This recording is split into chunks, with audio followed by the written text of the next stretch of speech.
ओम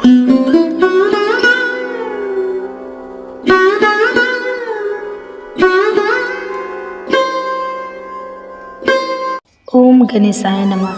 भगवान विघ्नहर्ता गणेश भगवान की कृपा आप सभी भक्तों पर सदा सर्वदा बना रहे। आज आप हमारे चैनल पे श्रवण कीजिए बैसाखी मास में संकष्टी चतुर्थी व्रत कथा। अगर अच्छी लगी तो इस वीडियो को ज़्यादा से ज़्यादा शेयर करें, लाइक करें, सब्सक्राइब करें। गणेश भगवान जी चौथ माता चंद्रदेव आप सभी भक्तों की हर मनोकामना को पूर्ण करें। तो प्रेम से बोलिए जय श्री गणेश। पार्वती जी ने अपने पुत्र गणेश जी से पूछा कि हे वत्स, बैसाख महीने की चौथ को किन गणेश का व्रत और पूजन करना चाहिए। गणेश जी ने कहा कि हे जननी, बैसाख मास की चतुर्थी को ब्रकट गणेश का व्रत और पूजन करना चाहिए और कमल गट्टे से बनी भोजन सामग्री उन्हें अर्पित करनी चाहिए। इस तिथि के व्रत की एक कथा मैं सुनाता हूँ। पूर्व काल में राजा रति देव के राज्य में धर्मकेतु नामक एक ब्राह्मण रहता था। उसके सुशीला और चंचला नामक दो स्त्रियां थीं। धार्मिक विचारों वाली सुशीला सदा व्रत और उपवास किया करती थी, किंतु चंचला कोई भी व्रत उपवास नहीं करते थे। सदा श्रृंगार कर सुंदर बनी रहती थी।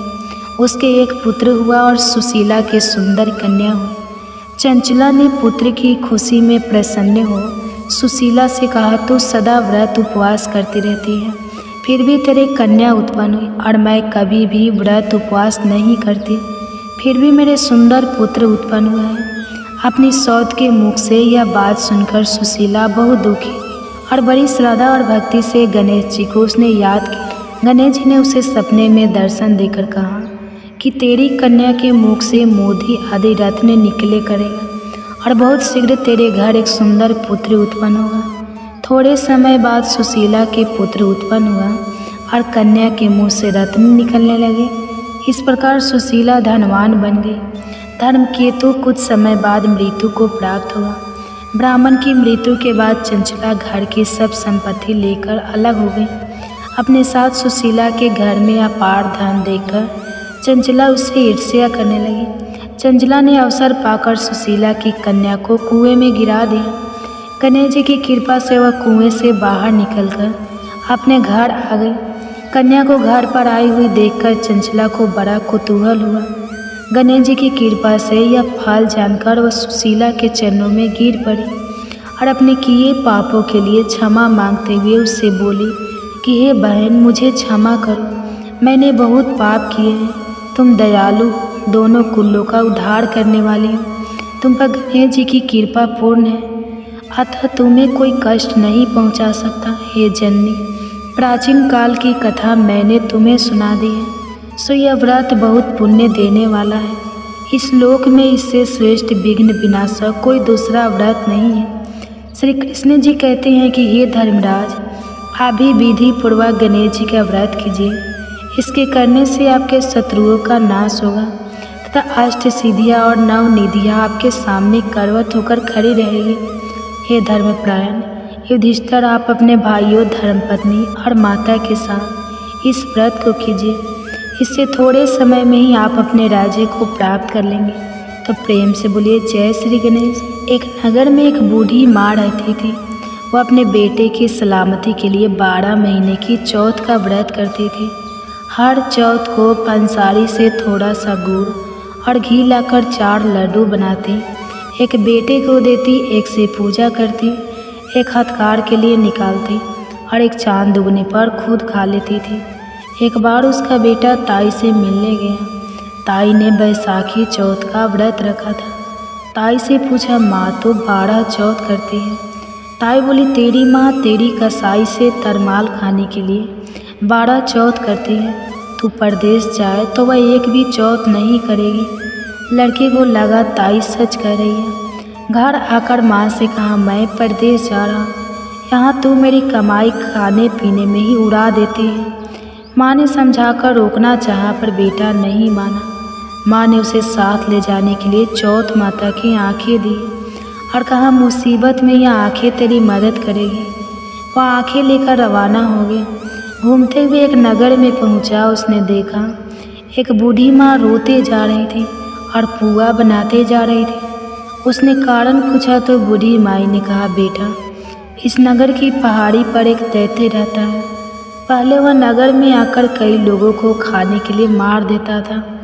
अब राजा हर घर से एक आदमी दैत्य के पास भेजता है और आज मेरे बेटे की बारी है, इसलिए रो रही हूँ और उसी के लिए पुए बना रही हूँ। और बोला, तू पुए मुझे खिला दे, तेरे बेटे की जगह मैं चला जाता। बूढ़ी माँ ने खीर पुए उसे खिला दिए। खा पी कर वह सो गया। रात को राजा के सैनिक आए तो बूढ़ी माँ ने उसे भेज दिया। दैत्य के सामने पहुँचने पर उसने चौथ माता की आंखें दैत्य की तरफ फेंक कर कहा, हे चौथ माता, यदि मेरी माँ मेरी सलामती के लिए व्रत करती है तो दैत्य का सिर काटकर गिर जाए। तुरंत दैत्य का सिर कटकर गिर गया। लड़का वापस आ गया। राजा ने उसे उपहार देकर विदा किया। चलते हुए एक दूसरे राजा के नगर में पहुंचा। इस राज्य में आवा तभी पकता था जब एक इंसान की बलि दी जाती थी। सिपाहियों ने उसे पकड़कर आवे में चून दिया। लड़के ने आंखें आवे में डाले और कहा, हे चौथ माता, यदि मेरी माँ मेरी सलामती के लिए व्रत करती है तो आवा मेरी बलि बिना ही झट से पक जाए। आवा तुरंत पक गया। आवे में से मिट्टी की जगह सोने चांदी के बर्तन निकले। अंदर से लड़का बोला, बर्तन धीरे धीरे निकालना, मुझे लग न जाए। राजा ने उसे निकलवाया और पूछा, इस आवे से तुम बच कैसे गए? लड़के ने बताया कि उसकी माँ चौथ माता का व्रत करती है, व्रत के कारण ही वह बच पाया। राजा को विश्वास नहीं हुआ। उसने एक चांदी की सुराही मंगवाई और कहा कि सुराही की नली से निकल कर देखा, तभी मुझे विश्वास होगा। लड़के ने चौथ माता को याद करके आंखें सुराही में डाले और कहा, मैं भावड़ा बनूं। सुराही ने निगलू। लड़का भौरा बनकर सुराही से निगल गया। राजा ने खुश होकर राजकुमारी की शादी उसके साथ करवाई और सभी लोगों को चौथ माता का व्रत करने को कहा। उसे माँ की याद आई। उसने राजा के पास जाकर खुद से नगर जाने की इच्छा जाहिर की। राजा ने रात घोड़ा, हाथी और खूब सारा दान दहेज देकर उन्हें विदा किया। चौथ के दिन अपने नगर पहुँचा। वह अकेला पंसारी के यहाँ माँ का इंतजार करने लगा। सोचा, चौथ है तो माँ यहाँ जरूर आएगी। थोड़ी देर बाद लकड़ी टेकती हुई माँ आती दिखी। बेटा माँ के चरणों में गिर पड़ा। कहा, माँ मैं तेरा बेटा हूँ, मुझे माफ़ कर दो। माँ ने उसे गले से लगा लिया। लोग चौथ माता की जय जयकार करने लगे। उस नगर के सभी लोग चौथ माता का व्रत करने लगे। हे चौथ माता, जैसे बूढ़ी माँ और उसके बेटे की सहायता की वैसे हमारी भी करना। कहानी कहने और सुनने वाले पर कृपा करना। बोलिए चौथ माता की जय हो। अब सुनिए भगवान विघ्नहर्ता की कहानी। अपने भक्त की हर बाधा को दूर करके सुख, सौभाग्य और धन धान्य के भंडार भर देते हैं। तो आइए शुभारंभ करते हैं गणेश भगवान की कथा से। पुरानी कथा के अनुसार एक बार गणेश जी महाराज एक सेठ जी की खेत में से होकर जा रहे थे तो उन्होंने 12 दाने अनाज के तोड़ लिए। अब अनाज के दाने बिना पूछे तोड़ लिए तो गणेश जी के मन में भारी भारी पछतावा होने लगा। वे सोचने लगे, अरे मैंने तो सेठ जी के यहाँ से बिना पूछे ही दाने तोड़ लिए, इसका मतलब तो यह है कि चोरी हुई, यानी कि मैंने सेठ जी के यहाँ चोरी कर ली। इस प्रकार वे मन में पछतावा करने लगे। अब चोरी की बात है तो उसका प्रायश्चित भी जरूरी है। गणेश जी ने जिन सेठ के यहाँ से चोरी की थी उन्हीं के यहाँ 12 साल की नौकरी करने का निश्चय कर लिया। बस फिर क्या था, भेष बदल कर पहुँच गए सेठ जी के यहाँ और सेठ जी से काम मांग लिया। उधर सेठ जी जो भी किसी नौकर की ज़रूरत थी। इस तरह गणेश जी नौकर बनकर सेठ जी के यहाँ काम करने लगे। एक दिन की बात है, सेठानी राख से हाथ धोने लगी तो गणेश जी ने सेठानी का हाथ पकड़कर मिट्टी से हाथ धुला दिया। सेठानी सेठ जी से बोली, अरे ये कैसा नौकर रखा है, आपने नौकर होकर इसने मेरा हाथ पकड़ लिया। जब सेठ जी को पता चला तो उन्हें भी गुस्सा आया। सेठ जी ने तुरंत अपने नौकर को बुलाकर पूछा, क्यों तुमने सेठानी का हाथ क्यों पकड़ा? तो गणेश जी कहने लगे, मैंने तो एक सीख की बात बताई है। राख से हाथ धोने से घर की लक्ष्मी नाराज होकर चली जाती है घर से और मिट्टी से हाथ धोने से घर में लक्ष्मी जी का वास हो जाता है। सेठ जी ने सोचा, अरे मेरा नौकर है तो सच्चा दरअसल सेठ जी के यहाँ नौकर कर रहे हैं।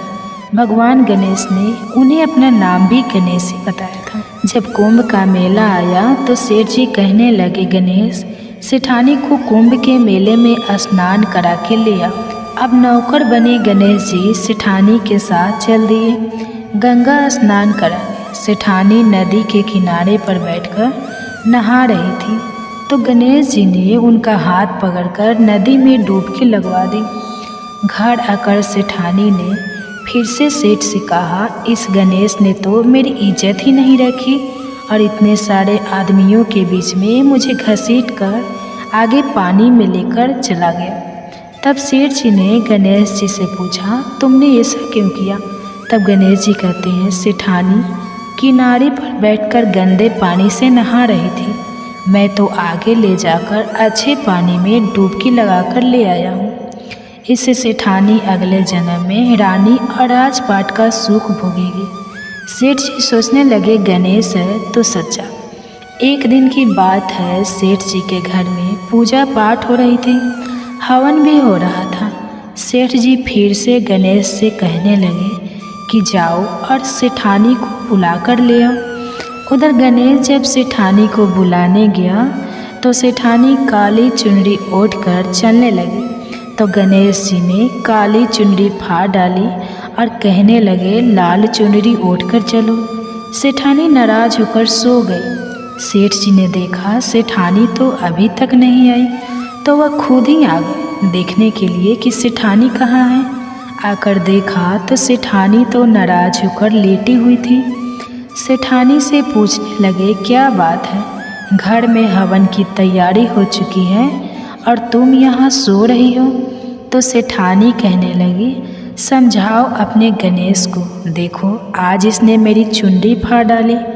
यह बात जानकर सेठ को बहुत गुस्सा आया। उसने गणेश को बुलाया और बहुत डांटा। तब गणेश जी कहने लगे, सेठ जी पूजा पाठ में काला वस्त्र नहीं पहनते हैं और सेठानी काला चुनरी उठकर आ रही थी तो मैंने इनसे लाल वस्त्र पहनने के लिए कहा और जब यह नहीं मानी तो मैंने इनकी काली चुनरी फाड़ डाली। काला वस्त्र पहनने से कोई भी शुभ कार्य सफल नहीं होता है। यह बात सुनकर सेठ जी सोचने लगे, गणेश है तो सच्चा और समझदार है। फिर एक दिन की बात है, सेठ जी पूजा करने लगे। पूजा करने के लिए उन्होंने पंडित जी को भी निमंत्रण दिया। अब पंडित जी भी आ गए, पूजा की तैयारियां हो गई। तभी पंडित जी कहने लगे, अरे सेठ जी मैं तो गणेश जी की मूर्ति लाना ही भूल गया, अब क्या करें? उधर नौकर बने गणेश भगवान वहीं खड़े हुए थे और सारी बातें देख ली और सुन रहे थे। यह बात सुनते ही गणेश जी तुरंत कहने लगे, तुम मुझे ही मूर्ति बनाकर विराजमान कर लो, आपके सारे काम सफल हो जाएंगे। यह बात जब सेठ जी ने सुनी तो उन्हें तो और बहुत गुस्सा आ गया और वह गुस्से से कहने लगे कि तुम तो अब तक सेठानी से ही मजाक करते थे, अब मुझसे भी मजाक करने लगे। तब गणेश जी ने कहा, सेठ जी मैं मजाक नहीं कर रहा हूँ, तुम मेरी बातों को मजाक बिल्कुल भी मत समझो, मैं बिल्कुल सच कह रहा हूँ। इतना कहते ही नौकर बने गणेश ने भगवान गणेश का साक्षात रूप धारण कर लिया और सेठ सेठानी ने जब यह देखा तो पंडित सेठ और सेठानी गणेश जी के चरणों में गिर गए, उनकी पूजा की। पूजा खत्म होते ही गणेश जी तो अंतर्ध्यान हो गए। अब सेठ सेठानी को बहुत दुख हुआ और उन्होंने कहा कि हमारे पास तो साक्षात गणेश जी रह रहे थे और हमने उनसे इतना सारा काम करवाया तो उन्हें अपने घर में नौकर बना कर रखा। इस बात का उन दोनों पति पत्नी को बहुत भारी दुख हुआ। अब दोनों पति पत्नी रात दिन इसी चिंता में घूमने लगे।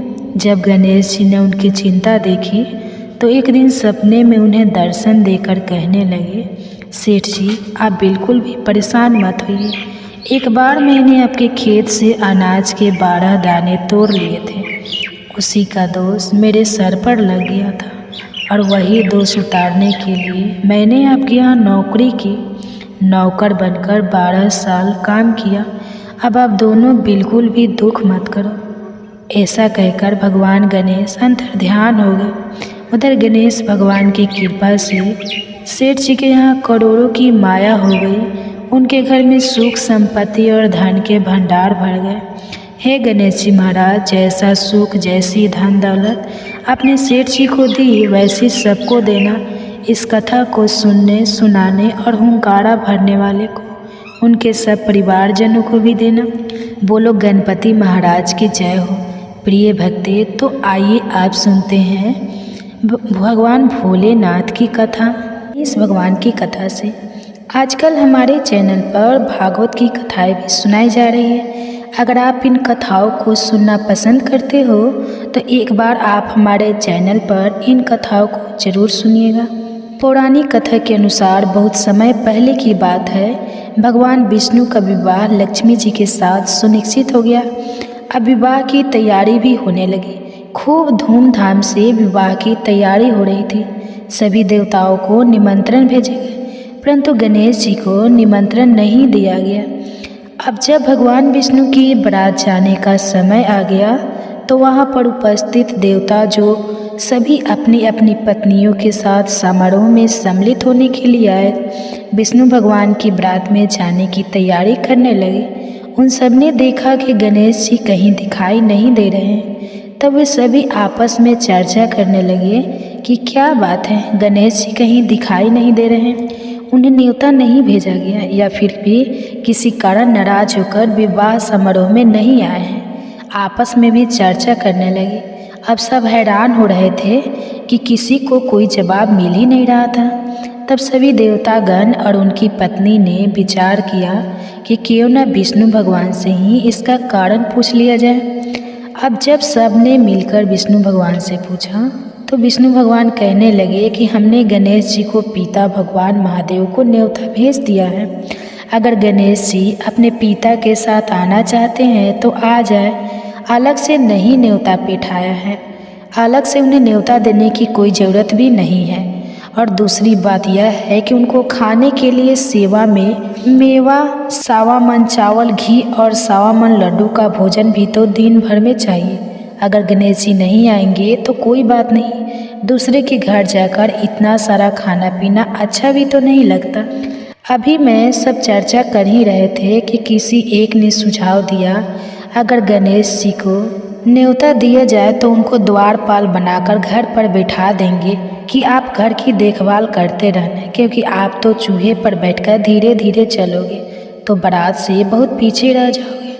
और यह सुझाव सबको पसंद भी आ गया। विष्णु भगवान ने भी अपनी सहमति दे दी।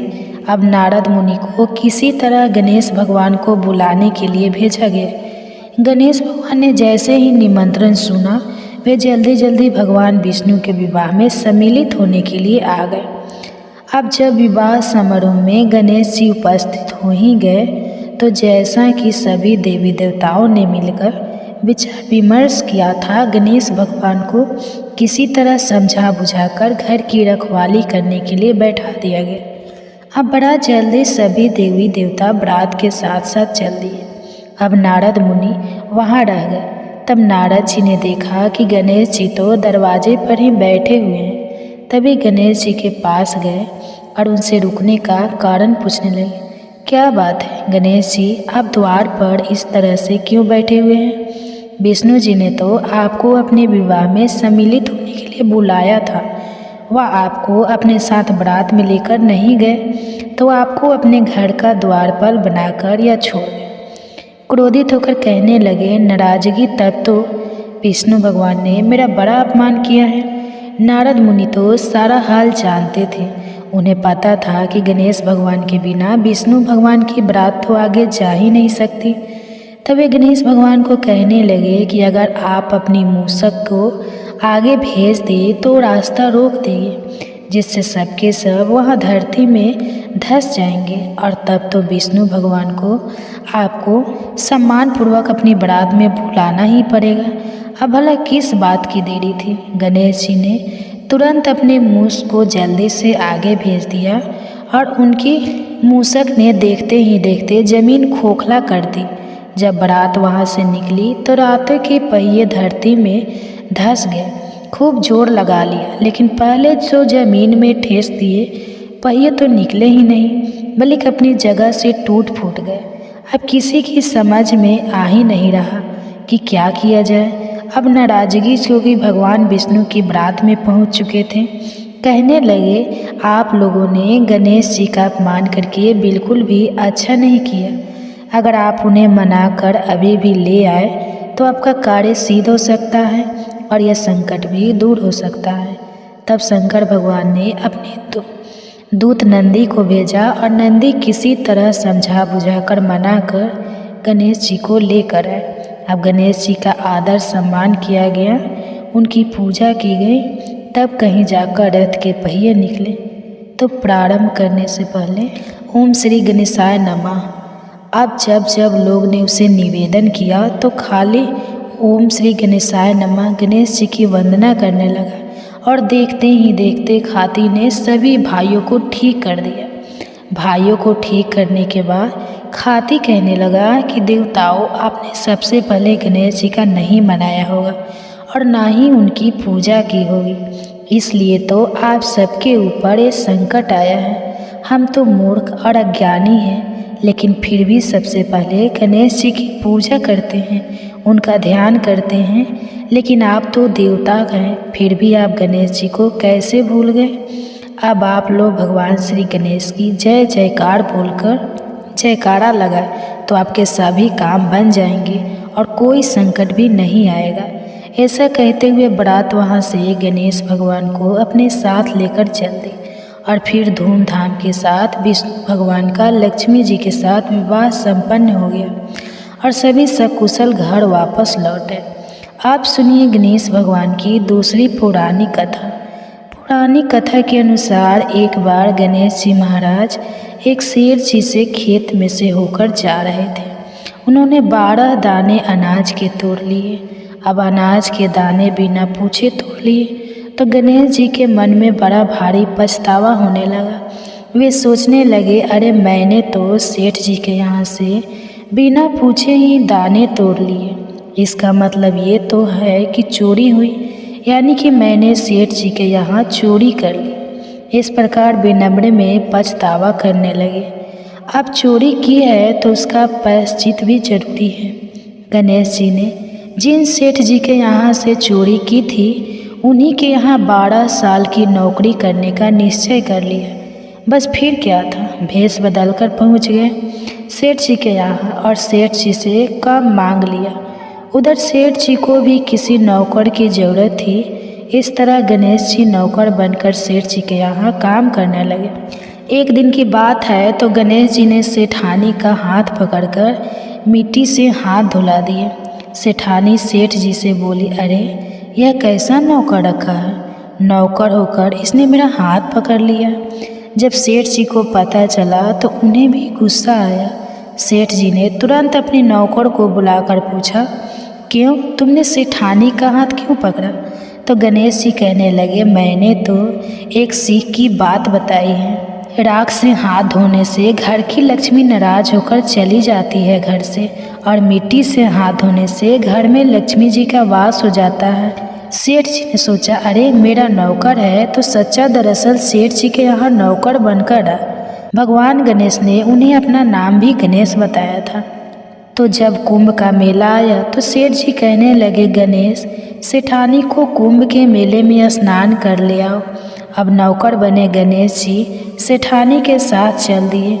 गंगा स्नान करने नदी के किनारे पर बैठकर नहा रही थी तो गणेश जी ने उनका हाथ पकड़कर नदी में डुबकी लगवा दी। सेठानी ने फिर से सेठ जी से कहा, इस गणेश ने तो मेरी इज्जत ही नहीं रखी और इसने सारे आमदनी के आदमियों के बीच में मुझे घसीट कर आगे पानी में लेकर गंदे पानी से नहा रही थी। मैं तो आगे अच्छे पानी में डुबकी लगा कर के ले आया हूँ। इससे सेठानी अगले जन्म में रानी और राज का सुख भोग। सेठ जी सोचने लगे, गणेश है तो सच्चा एक दिन की बात है। सेठ जी के घर में पूजा पाठ हो रही थी, हवन भी हो रहा था। सेठ जी फिर से गणेश से कहने लगे कि जाओ और सेठानी को बुला कर ले आओ। उधर गणेश जब सेठानी को बुलाने गए तो सेठानी काली चुनरी ओढ़ कर चलने लगी।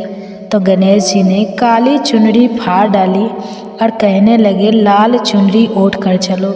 सेठानी नाराज होकर सो गई। सेठ खुद उसे देखने के लिए आकर देखा तो सेठानी तो नाराज होकर लेटी हुई थी। सेठानी से पूछने लगे, क्या बात है, घर में हवन की तैयारी हो चुकी है और तुम यहाँ सो रही हो?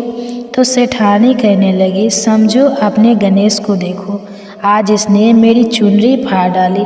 ये बात जानकर सेठ को बहुत गुस्सा आया। गणेश को बुलाया और बहुत डांटा। तब गणेश जी कहने लगे, सेठ जी पूजा पाठ में काला वस्त्र नहीं पहनते हैं और सेठानी काली चुनरी ओढ़कर जा रही थी तो मैंने इनसे लाल वस्त्र पहनने के लिए कहा और जब भी न मानी तो मैंने इनकी काली चुनरी फाड़ डाली। काला वस्त्र पहनने से कोई भी शुभ कार्य सफल नहीं होता है। गणेश है तो सच्चा है और समझदार। फिर एक दिन की बात है, सेठ जी पूजा करने लगे। पूजा करने के लिए उन्होंने पंडित जी को भी निमंत्रण दिया था। अब पंडित जी आए, पूजा की तैयारी हो गई। तभी पंडित जी कहने लगे, अरे सेठ जी, मैं तो गणेश जी की मूर्ति लाना ही भूल गई, अब क्या करें? उधर नौकर बने गणेश भगवान वहीं खड़े हुए और सारी बातें देख और सुन रही थी। यह बातें सुनते ही गणेश जी तुरंत कहने लगे, मुझे ही मूर्ति बनाकर विराजमान कर लो, आपके सारे काम सफल हो जाएंगे। तो उन्हें सेठ को बहुत गुस्सा आया और वह गुस्से से कहने लगे कि तुम तो अब तक सेठानी से ही मजाक करते थे, अब मुझसे भी मजाक करने लगे। तब गणेश जी ने कहा, सेठ जी मैं मजाक नहीं कर रहा हूँ, तुम मेरी बातों को मजाक बिल्कुल मत समझो, मैं बिल्कुल सच कह रहा हूँ। इतना कहते ही नौकर बने गणेश ने भगवान गणेश का साक्षात रूप धारण कर लिया और सेठ सेठानी ने जब यह देखा तो पंडित जी सेठ और गणेश जी के चरणों में गिर गए, उनकी पूजा की। पूजा खत्म होते ही गणेश जी तो अंतर्ध्यान हो गए। इतना सारा काम करवाया तो उन्हें अपने घर में नौकर बनाकर रखा। इस बात का उन दोनों पति पत्नी को बहुत भारी दुख हुआ। दोनों पति पत्नी रात दिन इसी चिंता में रहने लगे।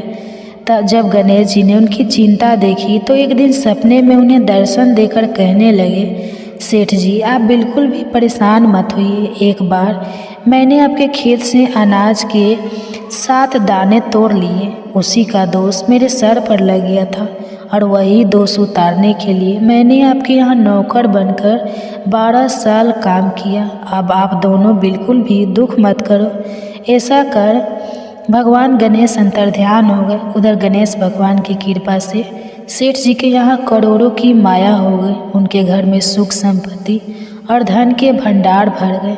गणेश जी महाराज जैसा सुख जैसी धन दौलत आपने सेठ जी को दी वैसी सबको देना। इस कथा को कहते सुनते और हुंकारा भरने वाले सभी को और उनके सब परिवारजनों को भी देना। अब एक और सुनिए गणेश भगवान की पौराणिक कथा की शुरुआत हम प्रथम पूजनीय भगवान श्री गणेश जी की कथा से करेंगे। तो जय श्री गणेश। पौराणिक कथा के अनुसार एक नगर में एक बुढ़िया माई रहती थी। वह गणेश भगवान की बहुत बड़े भक्त थी, बहुत पूजा पाठ किया करती थी। वह प्रतिदिन मिट्टी के गणेश जी की पूजा किया करती थी। वह प्रतिदिन मिट्टी के गणेश जी बनाती और फिर पूजा करती। पर जैसे ही बुढ़िया माई गणेश जी की प्रतिमा को स्नान कराती तो मिट्टी के गणेश जी गल जाते थे। तो यह देखकर वह बुढ़िया माई बहुत दुखी हुआ करती थी और बड़ी परेशान होती थी और यही सोचती थी कि काश मेरे पास ऐसी प्रतिमा होती जो कभी भी खराब ना होती तो कितना अच्छा होता। एक समय की बात है, बुढ़िया माई के घर में सामने एक सेठ जी का मकान बन रहा था। तब बुढ़िया माई मकान बनाने वाले मिस्त्री के पास जाकर बोले कि हे बेटा, मुझे पत्थर की मूर्ति बना दे। मैं प्रतिदिन गणेश जी की पूजा करती हूँ, मिट्टी का गणेश जी बनाती हूँ, लेकिन मिट्टी के गणेश जी पर पानी लगते ही वह तो गल जाते हैं। हे पुत्र, अब मैं तो बूढ़ी हो गई हूँ, मुझसे प्रतिदिन गणेश जी नहीं बनाए जाते, इसलिए तुम मेरे लिए एक पत्थर के गणेश जी बना दो। गणेश जी भगवान तुम्हारी सारी मनोकामनाएं पूर्ण करेंगे। तब बुढ़िया माई की बात सुनकर मिस्त्री हंसते हुए बोला कि माँ जी, हम जितनी देर तक आपके लिए मूर्ति बनाएंगे उतनी देर में मैं तो हम सेठ जी की दीवारी पूरी बना लेंगे। हमारे पास इतना समय नहीं है कि हम सेठ जी का काम छोड़कर आपके लिए मूर्ति बनाएं। यह सुनते ही बुढ़िया माई को बड़ा दुख हुआ और वह मन ही मन कहने लगी कि भगवान करे तुम्हारी यह दीवार कभी ना बने और यह टेढ़ी हो जाए। यह कहकर बूढ़ी अम्मा अपने घर चली गई और मिस्त्री और मजदूर दीवार बनाने में लग गए। हे प्रिय श्रोताओं, आप देखिए, अब मिस्त्री जैसे ही दीवार बनाता तो वह टेढ़ी हो जाती, फिर वह दीवार को तोड़ते और फिर से बनाते। ऐसा बार बार करने पर भी दीवार सीधी नहीं बनी।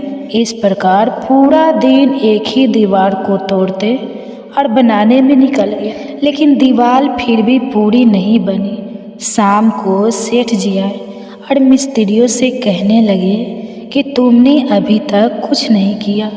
तब एक मिस्त्री ने आकर सेठ जी को बुढ़िया माई के आने की सारी बात बता दी और यह सब सुनकर सेठ जी बुढ़िया माई के पास गए और माई को प्रणाम करके कहने लगे कि माँ जी, आप हमें आशीर्वाद दो कि हमारा मकान जल्दी से पूरा बन जाए।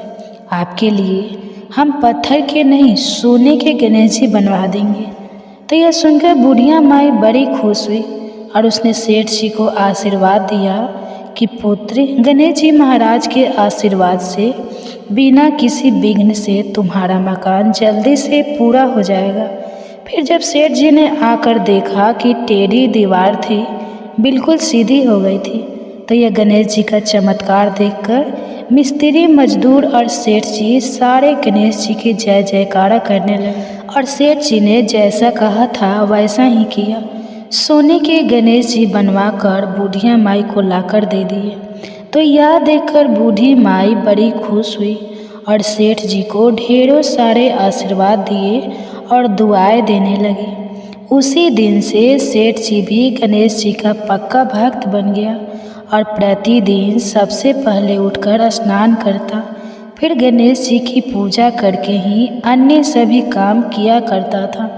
तो गणेश जी के आशीर्वाद से सेठ जी दिन दुगुनी रात चौगुनी तरक्की करने लगे।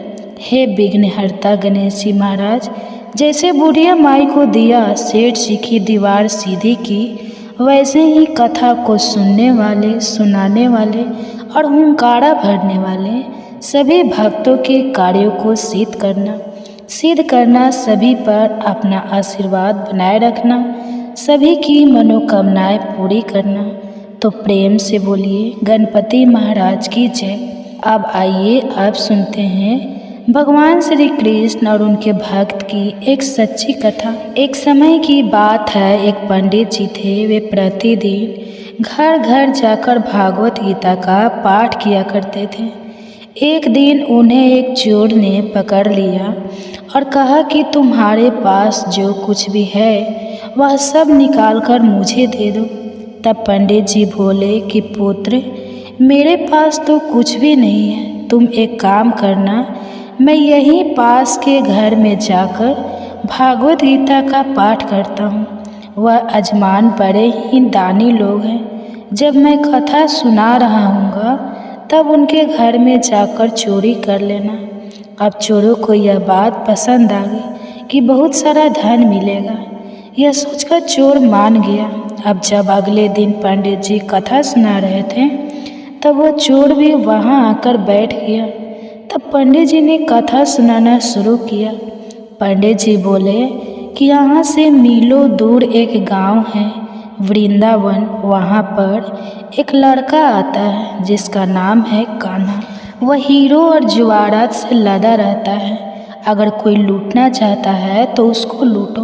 वह हर रोज़ रात को उस पीपल के पेड़ के नीचे आता है जिसके पास बहुत सी झाड़ियाँ हैं। बस चोर ने यह सुना और खुशी खुशी वहाँ से चला गया। अब वो चोर अपने घर गया और अपनी पत्नी से बोला कि आज मैं एक कान्हा नाम के बच्चे को लूटने जा रहा हूँ, तो मुझे रास्ते में खाने के लिए कुछ बांध कर दे दो। फिर पत्नी ने कुछ सत्तू उसको बांध कर दे दिए और चोर वहाँ से संकल्प लेकर चला गया कि आज तो मैं उस कान्हा को लूट कर ही लाऊंगा। और वह पैदल टूटी हुई चप्पलों से ही निकल पड़ा। रास्ते में कान्हा कान्हा का नाम लेते हुए वह अगले दिन शाम को वहाँ पहुँच गया जो जगह उन पंडित जी ने बताई थी। अब वहाँ पहुंचकर उसने सोचा कि अगर मैं यहीं सामने खड़ा हो गया तो बच्चा तो मुझे देखकर ही भाग जाएगा, तो मेरा यह आना तो बेकार हो जाएगा। इसलिए उसने सोचा कि क्यों ना पास वाली झाड़ियों में ही छिप जाओ। अब वह जैसे ही झाड़ियों में घुसा, झाड़ियों के कांटे उसे चुभने लगे। उस समय उसके मुंह से एक ही आवाज़ आई, कान्हा कान्हा। उसका शरीर लहू लुहान हो गया, पर मुंह से सिर्फ यही निकला, कान्हा आ जाओ, कान्हा आ जाओ। प्रिय श्रोता, उसे यह पता नहीं था कि कान्हा भगवान का नाम है। वह तो बस यह सोचकर नाम ले रहा था कि आज यह लड़का मुझे मिलेगा और आज मैं इससे धन लूटकर अपनी गरीबी दूर कर पाऊंगा। लेकिन उसके भाव में इतनी सच्चाई थी कि अपने भक्त की ऐसी दशा देखकर कान्हा जी चल पड़े। ठाकुर जी बच्चे का रूप बनाकर आधी रात को वह आए। वह जैसे ही पेड़ के पास पहुँचे, चोर एकदम से बाहर आ गया और उन्हें पकड़कर बोला, ओ कान्हा, तूने मुझे बहुत दुखी किया। अब यह चाकू देख रहा है, अब चुपचाप अपने सारे गहने मुझे दे दो। कान्हा जी ने हंसते हुए उसे सब कुछ दे दिया। चोर हंसी खुशी अगले दिन अपने गांव में पहुंचा और सबसे पहले उसी जगह गया जहां पर पंडित जी कथा सुना रहे थे।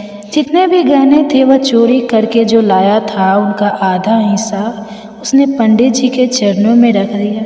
अब पंडित जी ने यह पूछा कि यह क्या है, तब उसने कहा कि आपने मुझे उस कान्हा का पता दिया था, अब मैं उसको लूट के लाया हूँ और यह रहा आपका हिस्सा।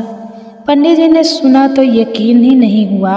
पंडित जी बोले कि मैं तो इतने सालों से पंडिताइन का काम कर रहा हूँ, वह मुझे आज तक नहीं मिले। तुम जैसे पापी को कान्हा कहाँ से मिल सकते हैं। चोर के बराबर कहने पर भी पंडित जी बोले कि चल, मैं भी चलता हूँ तेरे साथ, वहाँ पर मुझे भी दिखा कि कान्हा कैसा दिखता है। और वह दोनों चल दिए। चोर ने पंडित जी को कहा कि आओ मेरे साथ, यहाँ पर छुप जाओ। दोनों का शरीर लहू लुहान हो गया।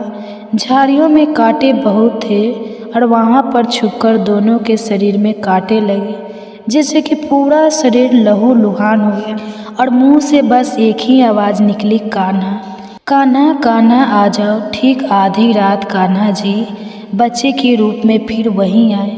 दोनों झाड़ियों से बाहर निकल आए। पंडित जी की आंखों से आंसू थे और वे फूट फूट के रोने लगे और रोते रोते चोर के चरणों में गिर पड़े और बोले कि हम जिसे आज तक देखने के लिए तरसे रहे, जो आज तक लोगों को लूटता आया है, तुमने उसे ही लूट लिया। तुम धन्य हो, आज तुम्हारी वजह से मुझे भी कान्हा के दर्शन हुए हैं। तुम धन्य हो। हे प्रिय भक्तों, अपने सच्चे भक्तों के लिए ऐसा है हमारे कान्हा जी का प्यार, जो उसे सच्चे दिल से पुकारते हैं तो वे भागे भागे चले आते हैं। किसी भी विधि से भगवान का नाम लिया जाए, चाहे सच्चे मन से या फिर बिना किसी विचार के, बिना किसी भाव के, अनायास आलस में भी अगर ईश्वर का नाम लिया जाए तो भी ईश्वर प्रसन्न हो जाते हैं। बस हमारा मन सच्चा होना चाहिए। जय श्री हरि विष्णु हरे कृष्ण। तो आइए आप सुनते हैं, आज मंगलवार है तो मंगलवार की व्रत कथा।